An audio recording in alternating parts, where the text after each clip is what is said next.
கலை திருவிழா போட்டிகளில் மாநில அளவில் வெற்றி பெற்ற 400 மாணவ மாணவிகளுக்கு ரூபாய் 70 லட்சம் மதிப்பீட்டில் கலைச்சிற்பி என்ற தலைப்பில் கோடைகால சிறப்பு முகாம் நடத்தப்படும்.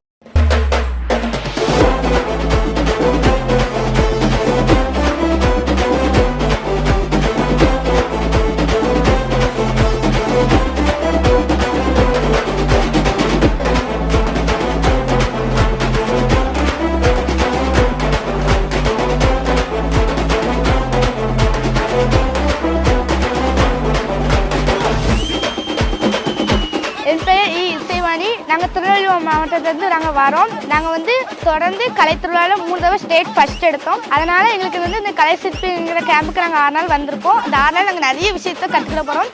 அதுக்காக நாங்கள் முதலமைச்சர் ஐயா அவர்களுக்கும் கல்வி அமைச்சர் ஐயா அவர்களுக்கும் நாங்கள் நன்றி சொல்கிறோம். அது மட்டும் இல்லாமல் நாங்கள் டான்ஸ்லையும் ஃபஸ்ட்டு, படிப்புலையும் பெஸ்ட்டு.